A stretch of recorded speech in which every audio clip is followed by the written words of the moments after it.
Hello everyone, it's great to see you here once again on Dee's Delights. Today I made my first gingerbread house. Well, actually over the past 2 days. I could edit this video and make it look like it was flawless and it just went so smoothly. But then I got to show you some reality here. It didn't go that smooth. And the end product turned out pretty darn good considering I don't have any artistic ability. But I'm going to let you see most everything and the chaos that took place while making my first gingerbread house. So here we go. Hello everyone, it is great to see you here once again on Dee's Delights. Today we are going to be making gingerbread houses. I'm only going to make one today, but I'm also going to make some little mini gingerbread houses for the grandkids to decorate. But this does take a few different stages. We got to make the cookie dough, let that sit in the fridge for a couple hours. Then we've got to construct it with some royal icing, let that sit for several hours. Then we can decorate. So first, let's just get started with the cookie part of the gingerbread house. So I'm going to go ahead and spoon and level 3 cups of all-purpose flour, 1/4 teaspoon of baking soda, 2 teaspoons of ground ginger, 2 teaspoons of ground cinnamon, 1/2 teaspoon of ground allspice. I told you I'll be using nutmeg. Nutmeg smells good. 1/4 teaspoon of salt. And let's just whisk those together. Next, in a large bowl using either a handheld mixer or stand mixer with the paddle attachment, beat the butter, brown sugar together on medium speed until completely smooth and creamy. It says about 2 minutes. I packed it in so tight it's not coming out. Okay.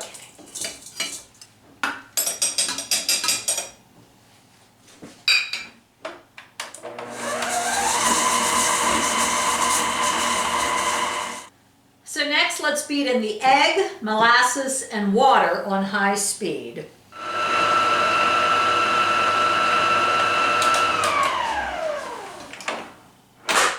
Okay, I'm going to scrape down the sides a little bit, scrape off my paddle. Make sure all that stuff gets mixed in there good.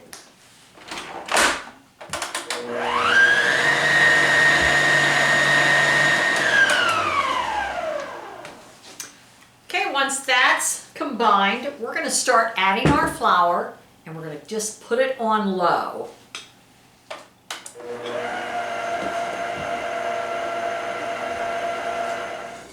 So now it says, divide cookie into 2 halves, flatten into discs, and we're going to wrap them tightly in plastic wrap and chill about 2 hours. So I'm going to wrap mine in parchment paper because half the time I never listen. But no, usually when I make cookie dough that needs to be chilled, I do wrap it in parchment paper. That's up to you. Put it into one big ball.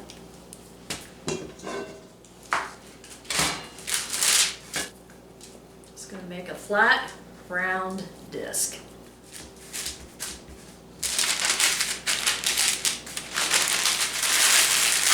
Off to the fridge they'll go, and I'll see you in a couple of hours. Okay, now it's time to roll out the cookie dough. And we're going to want to roll that between parchment paper because it's going to stick to the counter if we don't. Go ahead and preheat your oven to 350 degrees. So I'll roll these out to about 1/4 inch, somewhere in there. If I can get it to roll.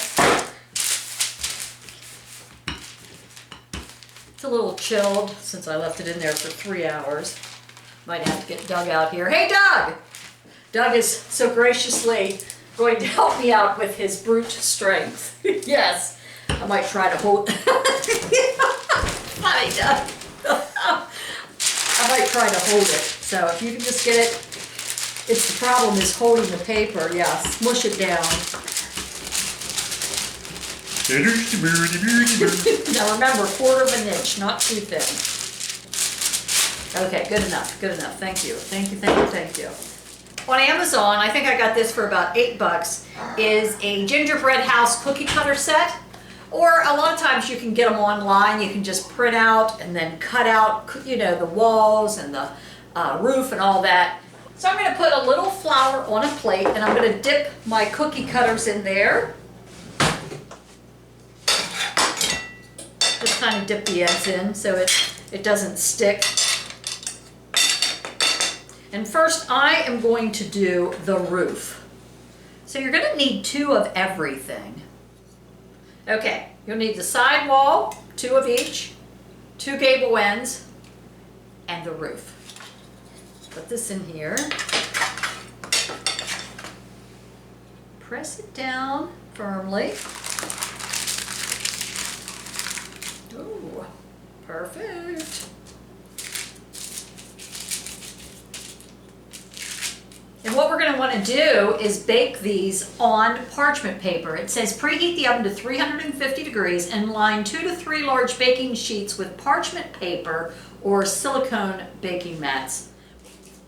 And then we're going to try to get a chimney here. I'm also,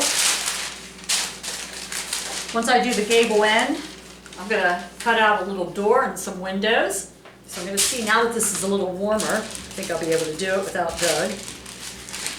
So if you're by yourself and you don't have anyone to assist, just let it sit out for a little bit before you start rolling it. It'll soften up.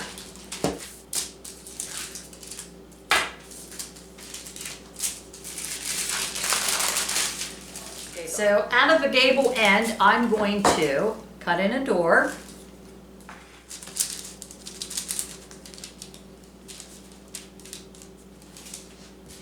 Gives me more here to make like a chimney. They show some examples of what you can do on the box. Okay, so for the chimney pieces, we're only supposed to bake them for about 12 to 13 minutes, so I'll take them out. And then for the house pieces, we're to bake them for 18 to 20 minutes. This one I'm going to use 2 spatulas so it doesn't break in half until it firms up.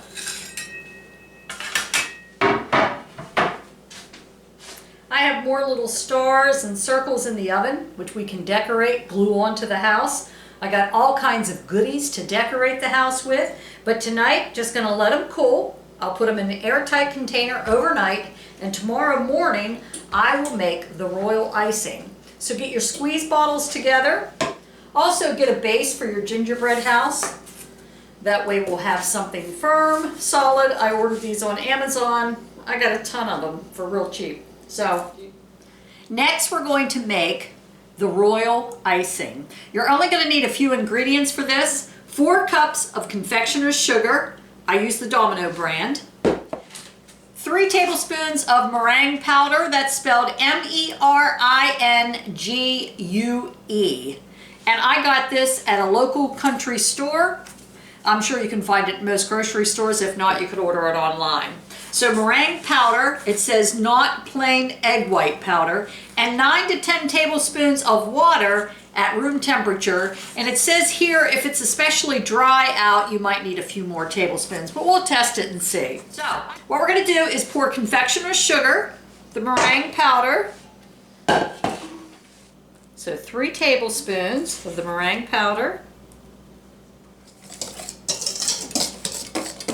All right. You can either use a stand mixer or a handheld mixer, and I think for this, I'm just going to use a handheld because we're only going to be doing it for a minute or 2. And start adding water slowly.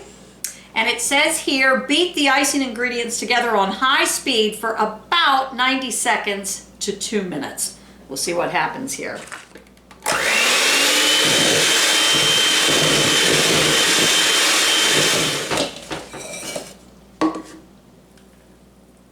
It looks like Elmer's glue.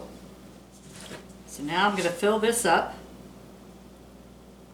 Put the squeeze cap on. So next, let's go ahead and get our gingerbread house parts out. What we're going to start with first is a gable end and a side wall. You can get a can or anything to help hold the walls till they set.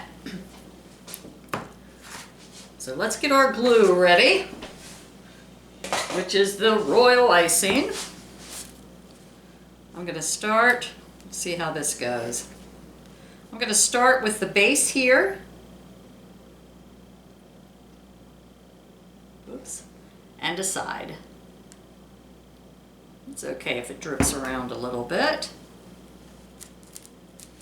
And then I will start, put that up. Then I will start with another side here and a base.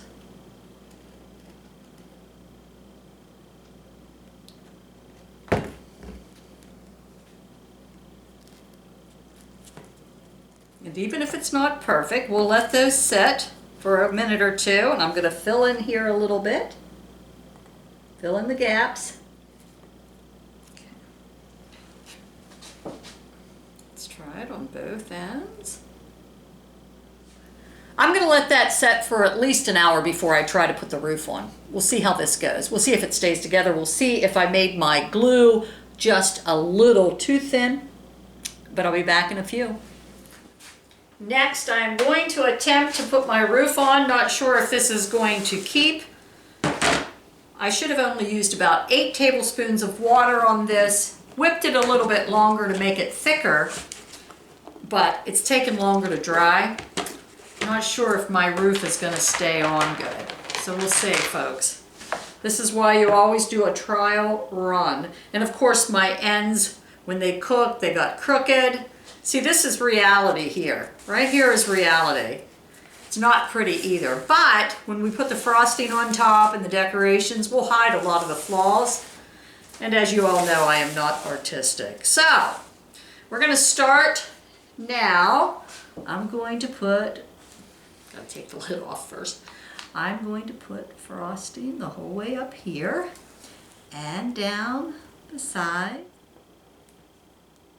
I think what I'm going to do is just hold it in place a little bit. And I'm going to hold that in place for a few minutes and keep the cans there.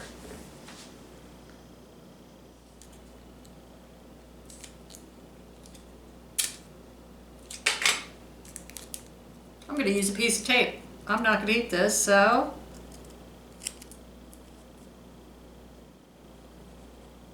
icing was crap.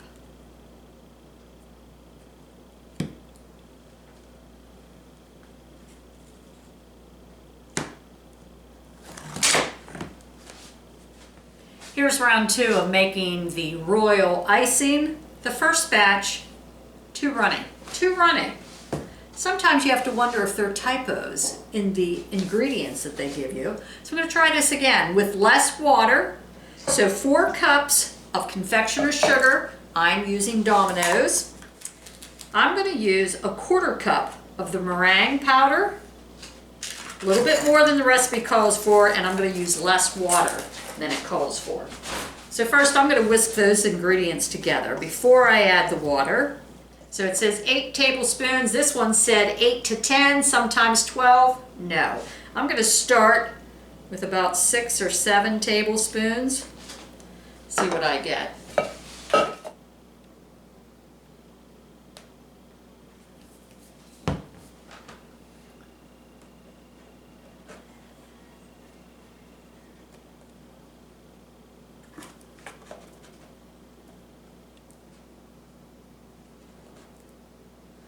Now I'm going to let that set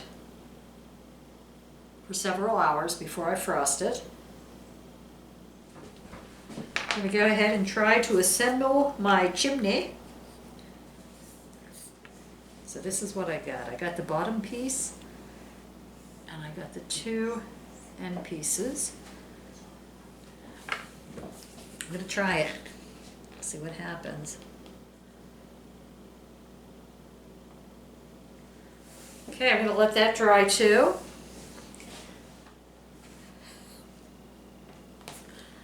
Once your house sets up, we're going to go ahead and make the buttercream frosting.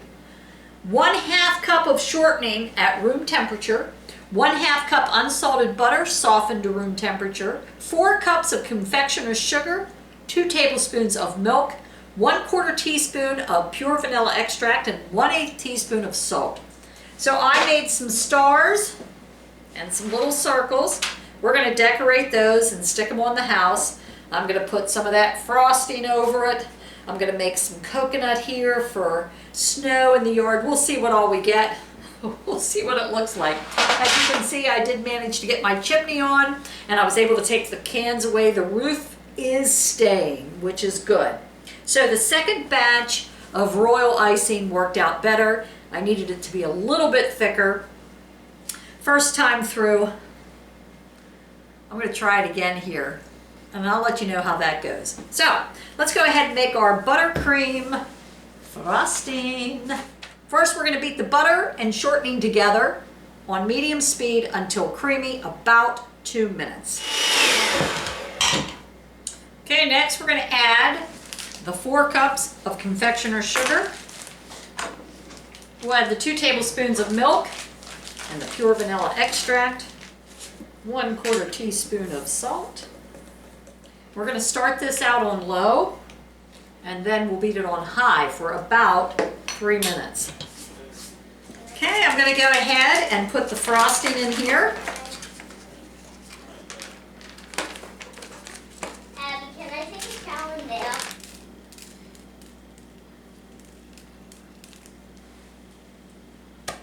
Whoops.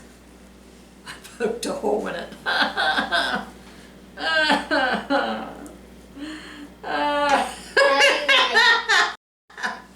Crap! I swear to goodness, Jack.